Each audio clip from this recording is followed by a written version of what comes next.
Lifestyle Pirates with Big J and Adriano in partnership with Bio Australia. Good morning, good evening, good afternoon, and welcome to episode 84 of Lifestyle Pirates with me, Big J, and him, Adriano. Hello. This episode, we are joined by a long-term listener and friend of the show, Simon Allsop. Mate, good evening. Good evening. Thank you for having me. Welcome, mate. This has been a long time coming, not only because you're a busy man. My man to my right is also a busy man. Yeah, my bad. I pulled out of the last one. I'm sorry. And I'm a busy man, but it is fantastic to finally get you on the show. Thank you. Mate, you're a father of three, you're a business owner multiple times, which we'll definitely unpack. Safe to say you're a car enthusiast, which we'll definitely explore as well. But I guess to give the viewers, the listeners a bit of context, who is Simon Allsop? Yeah, right. Starting with the big questions. No, Here that's we go. heavy, that one. Who's Simon Allsop? Today, Simon Allsop is a 42-year-old that's still trying to figure it all out. So it's, I think you start off and then you think you know it all, and the further you go down the path, the more you realize there is to learn along the way. So very much a student of life. But look, I've happily learnt a lot. I've gone through a lot of lessons along the way to get to where I am at the moment. Very happy with where I am at the moment too. I think is a nice one to kind of take stock when you look back. But definitely still a student and still a lot to learn at 42. So yes, I love that, mate. Humble as always, and I'm 43 and a student of life, and this man's still a baby. We're not even going to talk about your age. Man. Just hit 30. 30 kilos when you were deadlift, yeah? Yeah. Deadlift, come on, man. I want to talk a little bit about your journey, because I want to understand, when you were a kid, what drove you to say, I want to get into accounting? yeah, fair question. Because I know you've got a couple of brothers there in quite the creative industry. Yeah. At what stage do you grow up and go, I want to be an accountant? I want to be an accountant. Look, I'm the eldest of three, so there's probably that typical weight of responsibility and whatever else that just any oldest child tends to put on their shoulders. Accounting, both my parents had an accounting degree, so that might have been, I think there's a mix of things. That's probably one part of the mix of it. Another part in the mix was, I don't know, as soon as you get it to the end of school, you don't have a clue what the real world's like. And for me, it was like, well, if I do accounting, I can kind of have my finger in a bunch of different industries and kind of, I might get exposure to a few different things, and maybe I'll end up following an industry that I get introduced through accounting. So I think I chose accounting to be more like let's understand the fundamentals and the language of business. And if I can somehow understand the language and the fundamentals of business, well, there's my foundation. And then hopefully I can end up in any industry that I am more interested in once I've been outside the school gates and into the big bad world to see what's out there, because you really don't see much from a practical perspective in school. And yeah. No, I love that. Is that how you got into your world, automotive world? You wanted to understand the kind of fundamentals of cars? Oh, I think I've always been a diehard car enthusiast. I started when I was very young, so yeah, I got into it just because my old man was actually also into cars as well. Yeah. And that sort of, I guess, sparked it. And then used to watch V8 supercars and everything, and yeah, just went on from there. Really. Nice. There's a lot more to that, but it's not my show. Yeah, because I guess my journey into university and I guess further education was very similar. I didn't know what I wanted to do, but I did marketing. And again, I think to Simon's point, it was to understand every company needs marketing, right? My lecturer referred to it as exploitation and bullshit, which all these years later on is probably true. But I think you're right, to get a base level that gives you options that's broad enough. I think that's cool. Yeah. And so you graduated uni obviously with your accounting degree. Yeah, so look, I finished school and then went straight into a cadetship. So straight after school was work full-time and then uni at night. So yeah, as literally a 17-year-old, got my KPMG induction and office pass, and that was also in the year 2000. So like straight into corporate world. At the same time, the city absolutely came alive with the Olympics around Sydney and everything too. So yeah, it was just an absolute it was so different to school all of a sudden, and it was exciting. It was yeah. At that age, going straight to the CBD, how was that? It was brilliant. I mean, school was only the other side of the Harbour Bridge, so it wasn't too far away. Yeah, so I went, was in at Shore, so for all of high school, and but you're right. I hadn't done much, if any, time in the city before that. So yeah, thrown in the deep end, but absolutely loved it. Yeah. So it's just and back in those days too, everyone was always dressed up in a suit. So it was like suit and tie, 5 days a week. But there was a good buzz with all of that sort of stuff going on at that time too. Truth be told, I probably spent more time beside the photocopier than at a desk at that point. Yeah. But hey, you got in the elevator and you caught the lift like everybody else, and just because and did you go pinstripe suit back in the days? Oh, I was a little less bold than what I am these days, but there was definitely a very faint. I still remember my first suit was like a black suit with a very fine red pinstripe from Gowings, which is still in town there. So yeah, very good. That was the first one back in the day. You don't get a suit from there anymore. You get a good steak, didn't you? You get a great feed in there. Yeah. And so because you did the KPMG cadetship, as you said, which is like a heavyweight brand at that age. Yeah. So was that? Did you want to do that? Did you fall into that? How did that process work?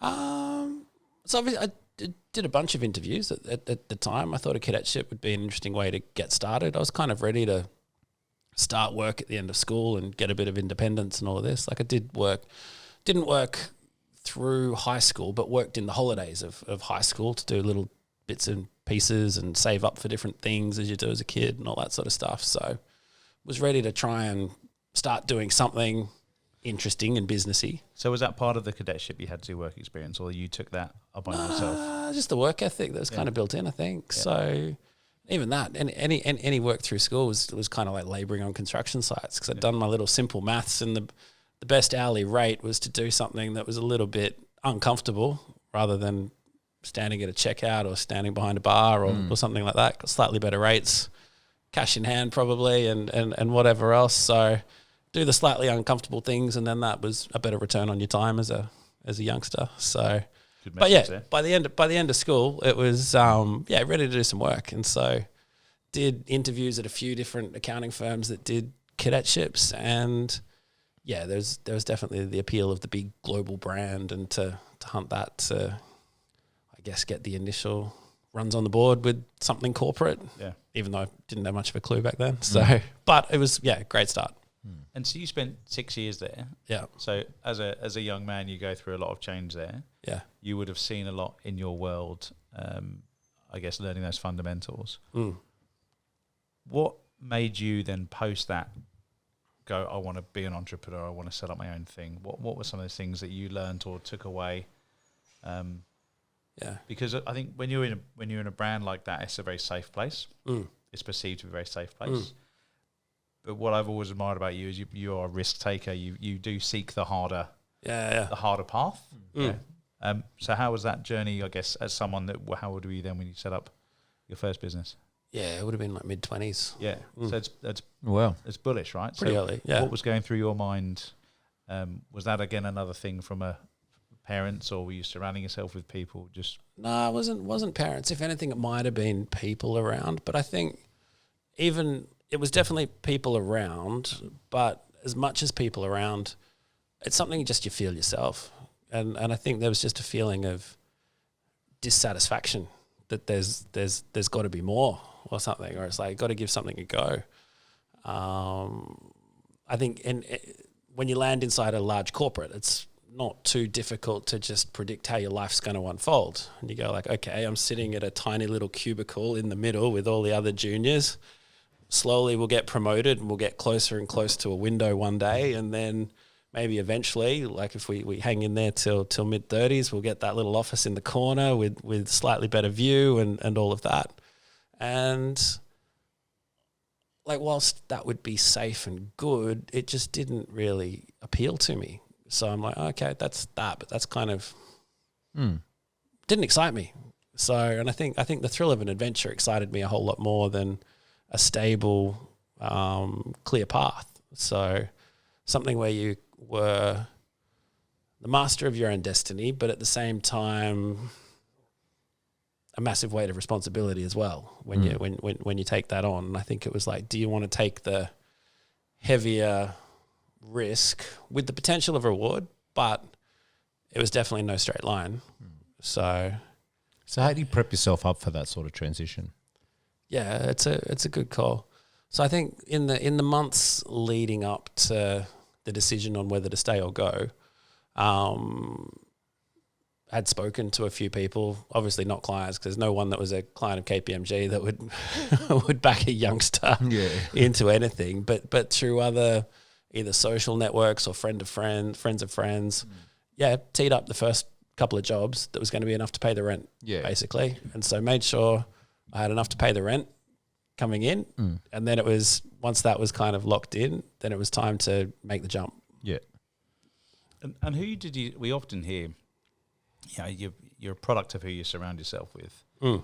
And so many, in so many big decisions like that, you often get the naysayers, or you get the people that go for it, buddy, run hard and all that. Who were you surrounding yourself with? Had you built up a network kind of outside of KPMG that were willing you forward, or did you get a lot of people saying, "Oh no, Simon, I think you should play it safe, work hard to partner, and you'll get there"? Like, what was that bit like as well?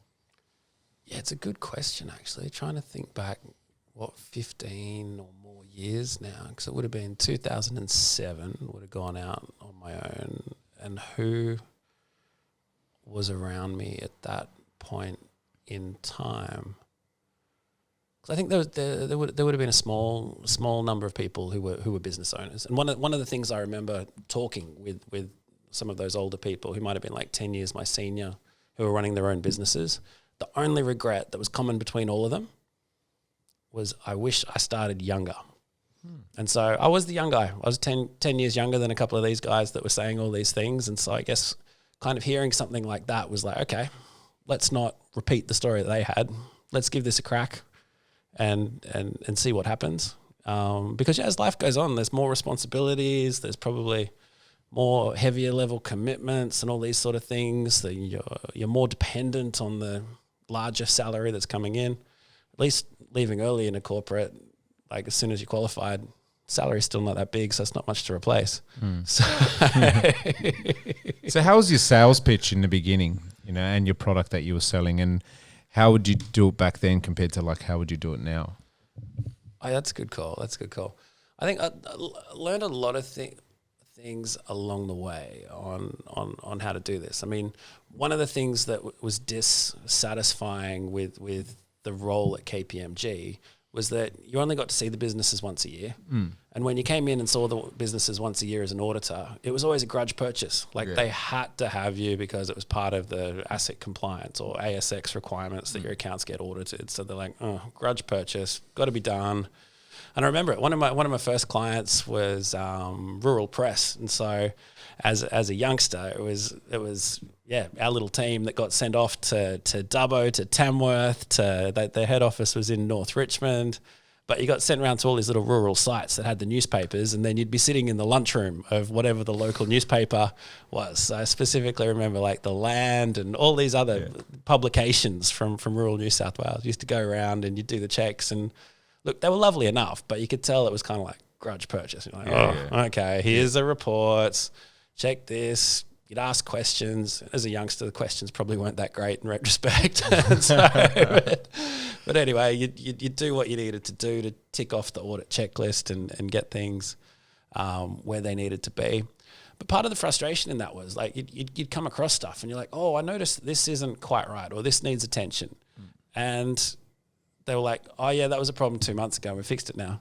And you're like, oh, okay. So whatever I found's already kind of attended to. And so it was like, we're coming in and doing the review too far after the deadline for it to be valuable. And so I guess one of the things I took into my own business, which you could do with small businesses, and it's just not possible with bigger business, or particularly back then, was like, let's try and get financials as close to real time as possible, so that if we do see something, or if we are providing some feedback, we're doing it as we're the people that actually see the canary in the mine, rather than just going into bayonet the wounded. So let's provide some useful information and be at the absolute front line of any changes or things that are happening, so that we can actually use our understanding and knowledge of numbers in business to help people rather than just make them feel bad about something that was really tough a few months ago and just kind of poke a wound that, that was a really horrible month or something, and just let's analyze why. And they're like, nah, this is done, dusted, sorted. So... And so that was that the lead into the bookkeeping business? The horn. I just realised that. Didn't shut the doors. Someone's Uber Eats is here. Yeah. But was that the lead into your first business? Was that kind of light bulb moment that people often think about or they talk about? Where you go, this is the problem with this space.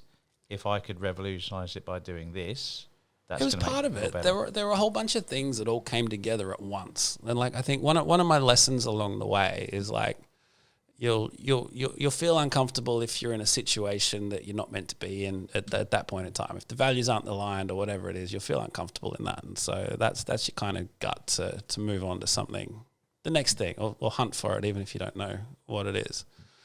And so having made the move into my own business, MYOB was all over the marketplace, and that was what 99% of the market was back then, and was trying our best without having data feeds or anything like this, because it just didn't exist at that stage, to try and get weekly updated accounts or something like this.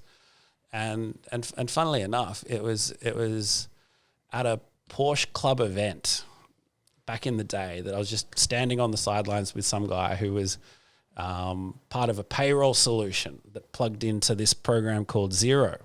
And he's like, mate, you got to get on the Xero bandwagon. Got to get on Xero. It's going to be the next big thing. All these ex-MYOB guys have started it up. They actually know what they're doing. It's not like some of the other programs that are out there, because there were other cloud accounting softwares before Xero in Australia. It's just they didn't have the reputation, the marketing budget, the technological budget to make it robust. It had all these glitches, and so it looked like just it wasn't trustworthy online for you to put forward to any business that you worked with and maintain the reputation. So, but yeah, through literally a passion, hanging out, chatting to people in these car circles, get tips along the way. Check this out. So went back that week, checked it out, did some trials, and I think we even tested our own accounting on it and ran it in parallel for a couple of months to see what was more efficient, how did it work. And running it in parallel, it worked really well. Saved time, so much quicker. We had an office manager at the time that was doing all the bookkeeping work, and they said that worked. They preferred using the blue one, preferred using Xero. So blue one, not the purple one. Yeah, totally. So so I didn't realize I was going to come across that until I'd actually made the step into running my own business, trying to get accounts on a more regular basis. And then as you're just kind of in that space, different doors open that might not have had that conversation otherwise. So interesting how doors open when you start going down a path, but you didn't see that door when you made the first step. Love that. Buy a Porsche. Yeah, totally. Can do. Yeah, there we go. I mean, I think that's Xero's quite an interesting success story, because they had very little marketing budget here in Australia and literally marketed all the way through bookkeepers. And that's pretty much their rise to success was through kind of distribution through a really, really targeting network. Is Aussie? Kiwi. And then, but Aussie was a big market for them. Yeah. Okay. So, mate, it sounds like it's kind of top right at the moment in terms of your trajectory. It's not too bumpy. When was like your first oh fuck moment? So you've set your business up. You're paying your rent. That's all fine. When did you have a bit of a realization? Because I think there were plenty of times when don't think it was a straight line. There were weekends, if not weeks, you were just hoping a customer would pay a bill for $300 so you could buy the groceries. So it was, there were great times, but there were plenty of times too when it was like absolutely stretched, which is stressful, makes you second guess what you're doing, makes you second guess, is there actually a market for this? Makes you second guess, am I actually doing it right? Am I spending my time the right way when I turn up? And in that first business I started to, I was probably doing like long days and at least 6-day weeks and all this sort of stuff, plowing stuff into it. I look back now at that retrospectively, and there's probably a lot of that time that was wasted, but you don't do it at the time realizing it's wasted. You can look back in retrospect and realize there's more efficient ways to do things.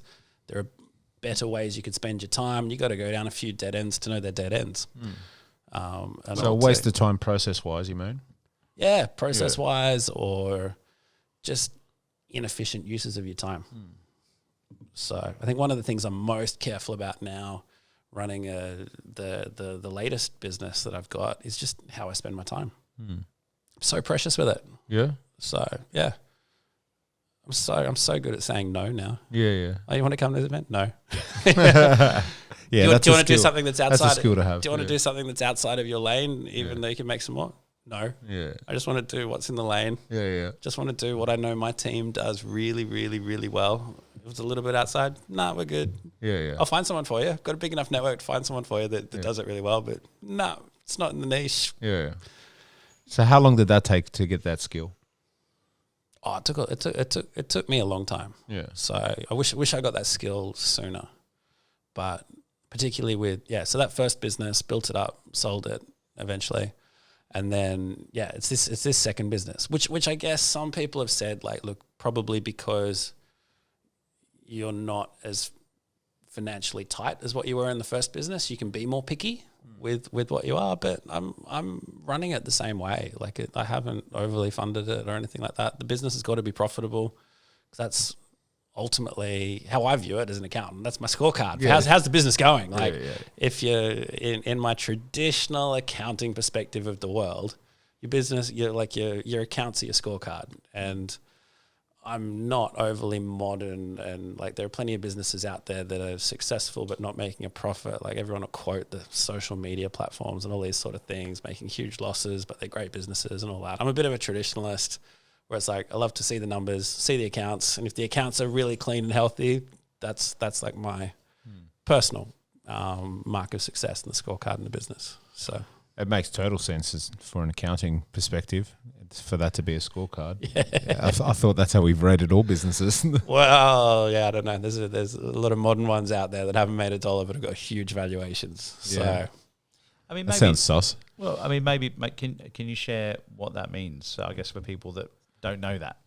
So if they look at some of these tech companies that have got these huge valuations but don't make any profit, how does that work then from an accounting point of view? Look. I'm not asking you to be the ASX or anything, but No, but look, there's obviously other value associated with them. So there's influential value because they've got massive customer databases, or they can get things in front of a whole lot of eyeballs. There's future value in it. The day that they can turn on ads in something. So like they have, back in the day, Instagram had no ads or anything like that through it. Now like every second post just garbage scrolls now. like full of garbage, but it's scary how much it listens to your conversations. Yeah. And it's like, I was talking about that earlier today, and here's an ad for it right now. Yeah. So That is really annoying. It happens to me so often as well. what are you talking about? here we go. Tonka trucks now. So how did it feel? Because you mentioned selling your first business, then starting another one. How did it feel doing that? Because business owners that I know, their business is like a child. Oh, absolutely. And so I guess letting one go and then starting again, yes, there's obviously efficiencies and learnings, Yeah. which feel free to share that you've taken into the second baby, as it were. But to let go of the first one and then go again for you, did you have the energy? Like, how did you kind of go from there? Yeah, I think one of the things that a lot of people don't anticipate when they sell a business is how much of your identity is wrapped up in that particular business or role. And like you hear about it with some people when they get to retirement and they're like they've finished their job, and then they're all of a sudden like a lost soul because they found their identity in what they did, not who they are. And so I guess in selling that first business, when the opportunity came up and the time was all right, I jumped on it so that I could have the story of like, look, I started a business from my lounge room. I've sold a business that's got offices around the country with a whole lot of people, both locally and offshore in it, really big client base and all of that. part of what attracted me to the idea of selling was just I've got a bookend story. I've gone from start to finish. I can actually have a genuine conversation with any business owners that I'm working with that it's like, hey, I started something here. I spent 9 years, grew it to this level, and then did an exit. I wanted to have something that I wanted to have a story that had a start and a finish to it. And so having the finish to that first chapter of the story was part of what appealed to me in going through that process. What I didn't realize at the time is like literally how much of my own identity was tied up into that brand. Like I only used one email, which was my work email, because I must have thought I was going to be in that business for the rest of my life or something. So everything went to that work email or went to the work address, or like everything was intrinsically related to that, having been my little baby and the startup that I'd done on my own from scratch for such a long period of time. And so, yeah, there was a massive amount of trying to figure out what do you do when you've got a blank sheet of paper in front of you and you're almost like a deer in the headlights with too many options. It's like, oh, do I create an app? Everybody's creating an app. And so for a little while, kick the tires of like, oh, is there any value in an app that's kind of like a business advisor in your pocket or something, for ask it all these questions and just brain dump everything I'd learnt in my 9 years of running and growing a business. And yeah, I couldn't quite get the business model on that to stack up after a few months. So yeah, didn't pursue that one. Did a little bit of fractional CFO work, or even had a look at potentially coaching in the EOS methodology, which is a methodology that I really like when it comes to running, maintaining businesses, making them really robust. And so went through the facilitator training on that with. That's that traction book you gave me, isn't it? Yes, it is. So I think I gave that to you to read as well.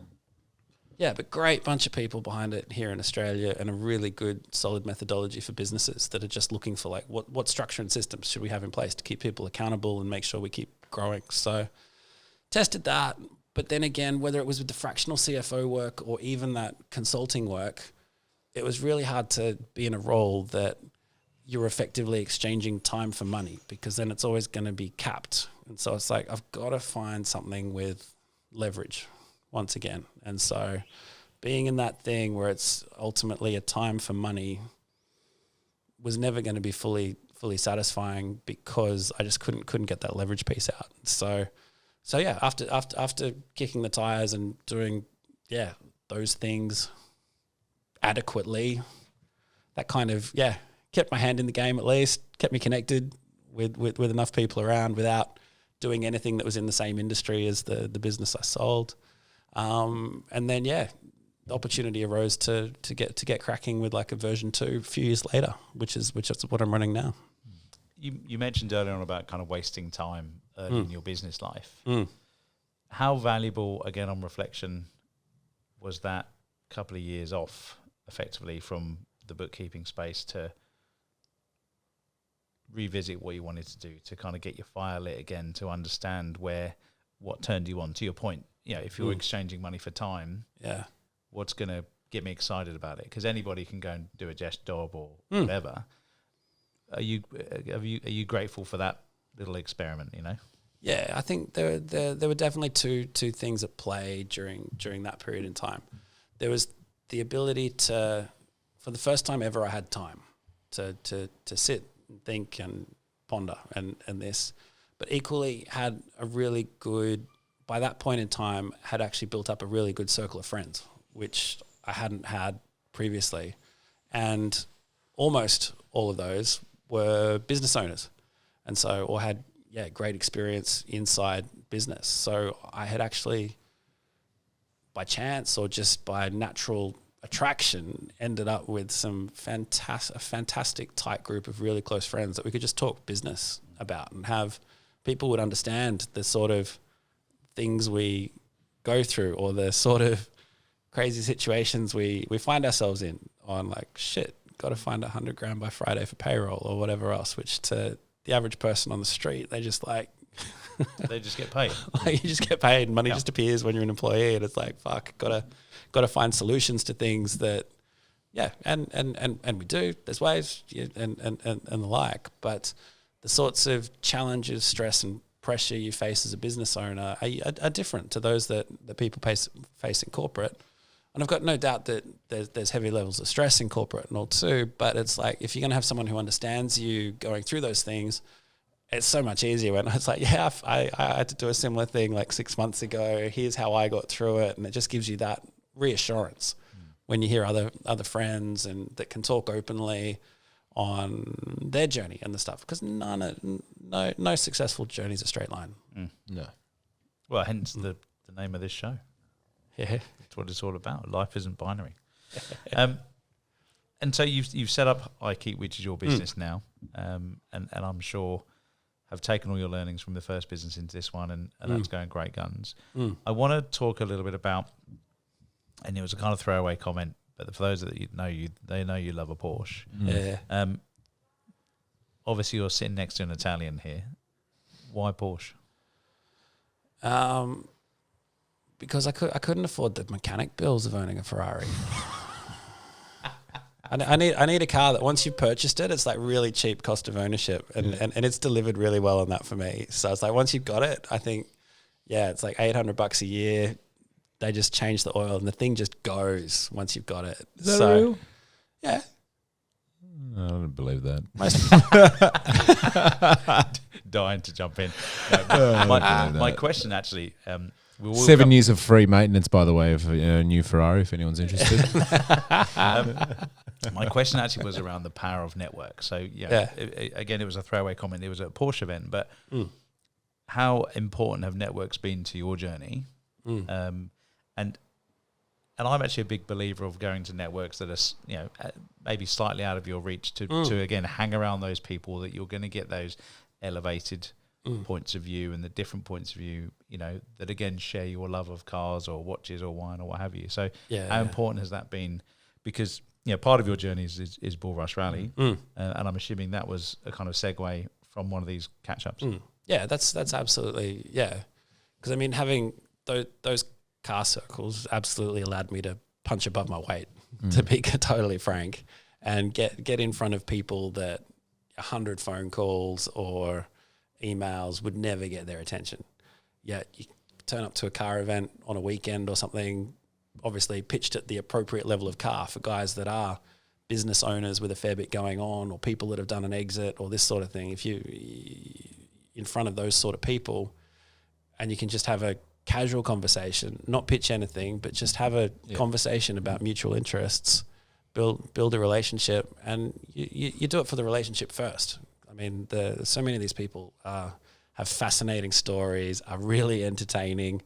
Probably very few people get them, and similarly, they might work extremely hard, so their friend circles might be pretty small, and so but they love to go out for a drive, to clear the head, a little bit of adrenaline, whatever it is. There's plenty in common to be able to chat with people like that, and once the guard's down, then it's like so what do you do? Or this is what we do, and then some business talk might happen, but never on the first chat. Yeah. I love the way you said relationship first. That's like so important. That's because it's recorded. Hey? No. But that was one of the first lessons we learned with Marco with Bull Rush Rally, because that event he started. The very first one as a single event once a year. So what is Bull Rush? So Bull Rush is a community that's got about 3,000 people who've turned up to an event sometime over the last 10 years. Every one of those people is a business owner, but also has a very big passion about cars, and cars as in the latest exotic cars that are out there, and they love to drive them. So Bull Rush was Marco's original idea as a rally once a year, and then probably we all saw like the Mischief 3000 videos and DVDs and all this as a kid, Johnny Knoxville and all that stuff going down on these rallies across the US and all of that. Dreamt of being a part of it, and so I guess there was an appeal to try and get something local that was also sustainable on that. And so it started on that idea, like let's have a rally locally in Australia. And then just as a once a year event. So ran the first one back in 2015. I came along as a participant in that, but by that point in time, I had quite the WhatsApp chat going with a whole bunch of other car guys who'd just go from midweek drive up the Putty Road or Royal National Park run or out to Wollombi or whatever it is. And so had the little group of business owners and those that were flexible enough to take some time off midweek to just go, hey, Wednesday morning, weather looks good, let's go for a run. We'll be back to the offices by about 12, 1 o'clock. That's fine. We'll still get an afternoon in, but have an absolute blast in the morning. So had casually kind of built up the networks in that space.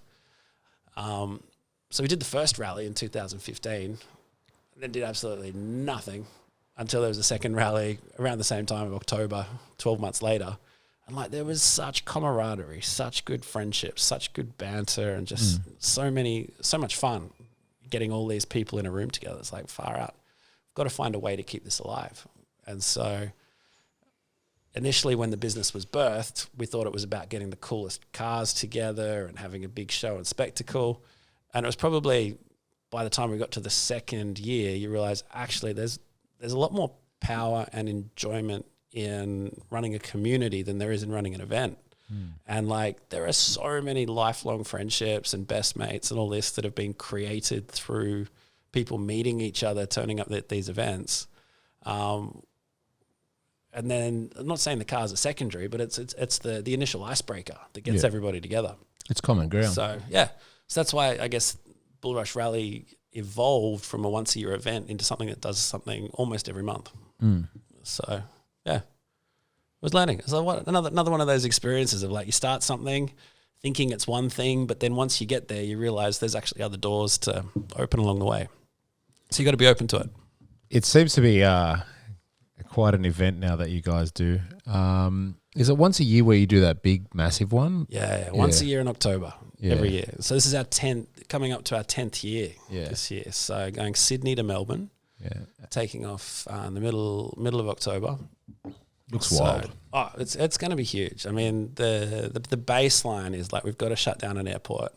We've got to have these guys drag racing, and it is the most hilarious thing because you get all these guys who've got the latest and greatest Ferraris, McLarens, Porsches, and all these sort of things. You're like, all right, guys, we've got some enormous airport shut down. We're going to do some drag races, and then all of a sudden, everybody gets on YouTube going, "Okay, I've never done launch control in my car before. How do I actually do it?" Brilliant. So it's good. The thing I love about the rally is it gives you, it's always a 5-day event, and it gives you the opportunity to understand your car intimately. By the end of that week, you've pushed every button, you've given everything a go. You know what it sounds like bumping off the red line and everything else. So, yeah. Do you have any number plates for these guys, just so I can the Ferrari ones, just so I know that? Bouncing off the rev limiter, huh? one female owner. So it's no problem with the Porsches. Turn it up, son. They're made for that. What do you mean? Man? Engines and Ferraris are bulletproof, mate. I'll have you know. So what's everything else that breaks? What's your go-to Porsche, mate? What's your go-to? Oh, look, it depends what you're going for at any point in time. Like you can't beat a turbo for the all-round power. Every modern, like a Bad Boys version turbo. Remember that movie, Bad Boys? Absolutely. Turbo? Yeah, that's like one of my favourite cars. All time. Yeah. All round, all-wheel drives, pretty safe, any weather and all that. But then 956. Yeah. But then again, if you want a race car, it's too heavy. So then you end up in like a GT3 or the 3RS, 2RS if you're absolutely crazy. So, but awesome. Lots of fun. I do like a 3RS. You driven one? Yeah, a couple. Yeah. All right. They make the right noises. Are you allowed to say that they're all right? Ah, man, I actually don't mind the old Volkswagens. They're pretty. I got a lot of respect for them. Oh, mate, if you're making a car for 70 years, you're going to get it right eventually. So. I love this. I feel like this is another episode. It's just like Ferrari versus Porsche. But how is it important, I guess, again, when you look back and you're talking to your staff now and your kids and stuff, how is it important to have a Bull Rush rally? So to have your job, and again, I'm not just isolating business owners, but to have, but to have your job or run your own business, but have something that again just lights you up, just to build your network of other people. Yeah. And I guess the reason I ask is that when I moved here, 10 years or when I moved here, 2010, 15 years ago, I knew no one. So it was a really good way for me to meet people was to create a club event. You know, because I had my corporate mates that you're getting to know, and then started a trance night. That's how you and I met. So how important is it to have these other little pockets of communities or clubs to just meet other people, like-minded people, to learn from other people that are outside your four walls or your office? It's absolutely huge. It's huge. I was in fact talking with someone yesterday about this and the power of community, and an older gentleman, and he's like, years ago, a group of us started going down to Tasmania once a year to go shooting. It's like they'd be shooting birds or whatever else, pheasants or whatever else that you can do down there. And he's like, we all had our leave pass for a week a year to go to Tassie to go shooting. And he's like, it used not too dissimilar to our story. It's like it used to be for the event, and then all of a sudden it built such camaraderie between so many friends, and then a friend would bring another friend or whatever else. Before you know it, it turns into a big thing. I think we all thrive off community.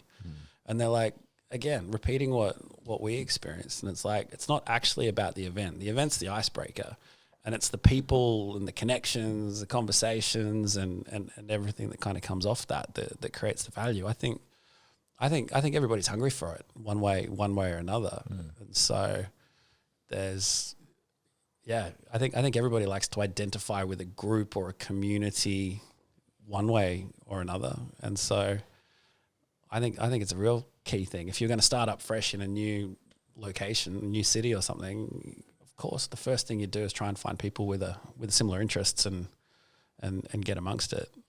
But in a similar way, a lot of people say, "Oh, I wish I had a job like yours doing bull rush and all this sort of stuff." And it's like, well, you could create it. It's like, no one's saying no, just, So if it doesn't exist, create it. Don't sit there wishing it was there, or going, "Oh, I wish we had something like that here." It's like, just do it. What's stopping you? I think another good question along the way is like, just why not now? Oh, I got to do this, got to do that, got to do that, or whatever else. It's just like, oh, I wish this was happening. And it's just like, oh, well, why not now? Let's right back to that thing, or do this, or why not now? It's very true. I like the community thing as well as big. It resonates with me heaps, right? So common interests, for example, motorsport. You know, we go to a weekend away where we run clients' cars in Ferrari Challenge or other motorsport events and stuff like that.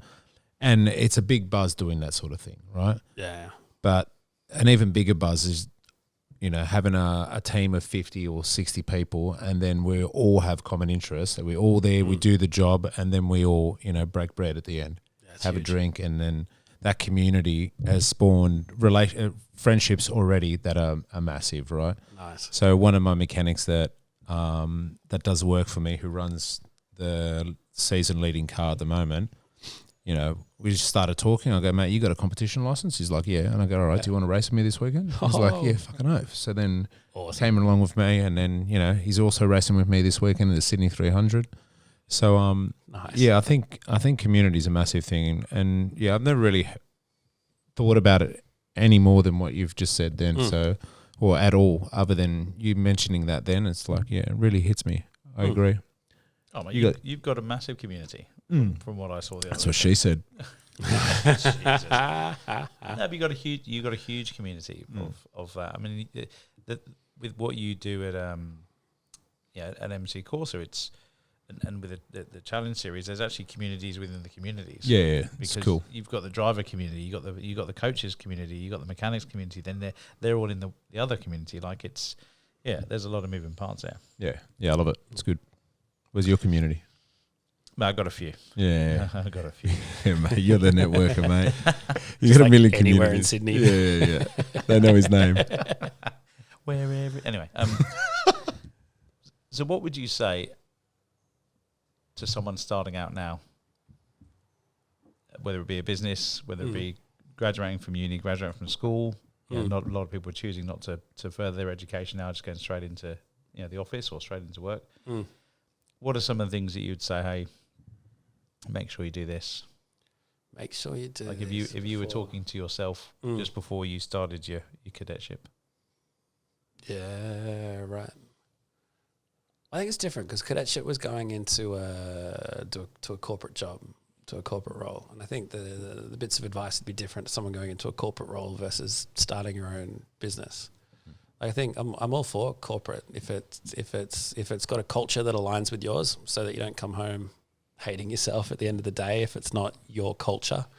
And just because the culture is different to yours doesn't mean it's wrong. You just got to find the place that has your culture in it, I think, from what I've seen. But I don't know too much about corporates. I can't talk too much there because I only did junior ranks there. So I've got no idea what senior corporate's like.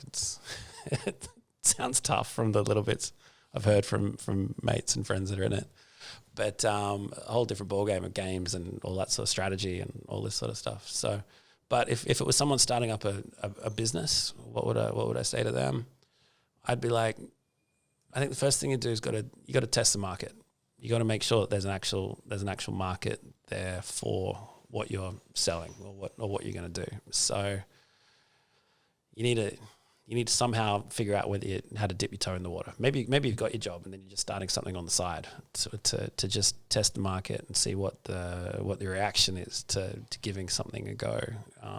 Whether it's a product, a service, or whatever it is you're doing out there, test it before jumping in with 2 feet. But make a decision like within 6 months. It's like, am I actually going to back this, or are we going to cut and run? I think the worst thing you can do is keep flogging a dead horse or making no decision. I think you got to be really clear. It's like it's either a yes or a no after a certain amount of time, and it might be a no because it's the wrong time or it's just the wrong market or something else. But just be clear if it's a yes or a no as to what you're going to do. Because if it's a yes, then you need to jump in fully. Because the thing I've learned about business is that if you don't give it if you treat it like a hobby, it'll pay you like a hobby. So if you want that thing to do really well, you've got to give it your full focus. You can't expect something that you just give a couple of hours to here and there to actually pay you dividends that are worthwhile. So yeah, I started there was in that gap in between businesses, I started did like a 3-way partnership where 3 of us were very experienced business owners. All had been part of very successful businesses, but because all 3 of us were so busy on our own thing and there was no one person responsible for running the day-to-day thing, it basically never got off the ground. So even though you had 3 great minds behind it, of which I was one, so two great minds and me maybe, and so, but because not any one of us was responsible for the day-to-day operations in it, the thing was a flop. So that was an interesting lesson too. It's like if you treat something like a hobby, it'll also never pay you like a hobby. So you got to make your decision pretty early on. Am I gonna? If it's a go, then it's yes. I'm actually going to back myself and do this, and not just do it a little bit. From your business now, right, compared to when you had that blank canvas and you started to think about how you're going to build this business or what you're going to do, is it where you thought it was going to be? Is it better? How did it pan out? Yeah, look, when the current business, I started with a business partner, which at the time the whole goal for me at that point in time was it was going to be, I'd much rather have a part of a really big pie rather than the 100% of a smaller one, and that started okay with that, but then in the last couple of years, that business partner didn't contribute whatsoever, and so only recently have we managed to buy them out and take the reins once again. So to answer that. Yeah, we had a bit of an anchor in there, which meant it didn't grow or achieve what we were looking for it to achieve, just because one of the key parts of the business wasn't contributing like they were going to. But that's all amicably resolved and the like, and it's really exciting, some of the partnerships we've got coming up at the moment, and I've got no doubt we can get back on that quite steep growth curve really soon. But even that was a lesson in being so careful with who your business partner is. And so as I say, I'm still learning and still it's not necessarily dazzled by the potential of opportunity, but yeah, sometimes you just get let down. Yeah. And it's like people don't deliver what they say they're going to deliver. And the longer you delay a tough or awkward conversation, it never gets easier. No. So you've just sometimes got to hold people, like a business partner or whatever, accountable to certain metrics. Then if certain metrics aren't getting met, you can have a factual rather than emotional conversation. Mm. And now that you're steering the ship again, is there a new sort of spring in your step? Oh, absolutely. Yeah. Absolutely. Because at the time when you don't have full control, when you don't have full control, and you've got someone else there just on for the ride, it's like it's really hard to get motivated. Yeah, absolutely. And then you're thinking, I'm carrying all of this on my own. I'm trying to ask for help or more, and nothing's coming. That's hard to get motivated. Yeah, and absolutely. so yeah, I think you got to nip that in the bud as soon as possible. Huh? Absolutely. Yeah. It definitely doesn't get easier the longer it gets. It's probably easier to do it like straight away. Yeah. Then you don't have all that mental damage for yourself as well. Totally. In retrospect, probably should have done it a whole lot sooner. Probably should have had those conversations a whole lot sooner. But at the same time too, they're big conversations. Oh, so you've got to make absolutely. sure that if you're going to go into those conversations, you need to make sure you're in the absolute best state emotionally, mentally, and probably physically, so that it all kind of ties together. You know, like, hey, if I'm going to turn up at the table, it's going to be the best version of myself for this conversation. And so therefore, whatever the outcome of this conversation is, I know it's the best that I'm capable of at that point in time. I haven't turned up as not the best version of me. So I've turned up well rested, clear head. My head's full of good content, whether it's what we've been reading, listening to, doing, or whatever else. So I'm like, hey, I'm not going to regret whatever decision or however this conversation goes, because I know it's the best I'm capable of right now. So therefore you never feel bad about what happens. Yeah. Yeah. Nice one. On that note, I know you're not a fan of TV. What do you read and listen to? Or where do you get your knowledge and your information?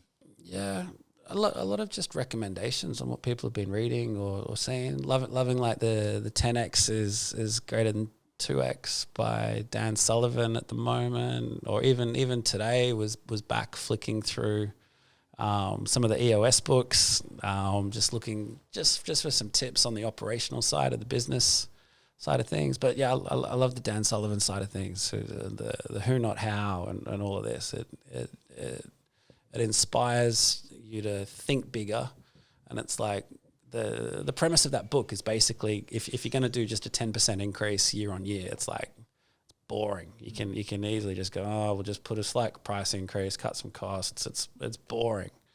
But hey, if you want to make your business 10x what it currently is, then you realize, hey, are my systems going to handle this? Have we got the right onboarding processes for staff, for clients? Have we got a robust process that can actually handle something that happens at this scale? It just makes you think totally differently on your approach to business. And so those sort of things excite me, that make you think differently or stretch your mindset. And so, yeah, I'm enjoying those right now. Any fantasy novels? I'm reading actually at the moment How to Build a Race Car by Adrian Newey. Oh. Yeah, man, you should read that. It's mint. Yeah, right. It tells him about how he started out and, with the styles of engineering that he uses and compared to everyone else that does like CAD modeling and everything around him. Yeah, wow. And how he grew through it and how he started Red Bull and everything. It's pretty cool. Awesome. Yeah. So if you don't, if you want to put down how to 10x your business, yeah. Yeah. Yeah. Sorry, it was a rude joke, but I got it. Yeah, read that one. It's cracker. Sorry, mate. Chuckles next to me here. Yeah. Sorry, man. My mind works in weird ways. I can tell. Well, mate, thank you very much for coming on the show. If people want to connect with you, learn a bit more about iKeep, Bull Rush, or just, I don't know, have a chat with you on some of your journey, what's the best way to get hold of you? Just put either of those names in Google. It'll all pop up. Easy. So Perfect. simple. Nice one. Thank you Bye, very much for coming out, mate. I really appreciate it. Pleasure. Thank you for the time. Awesome. Great chat.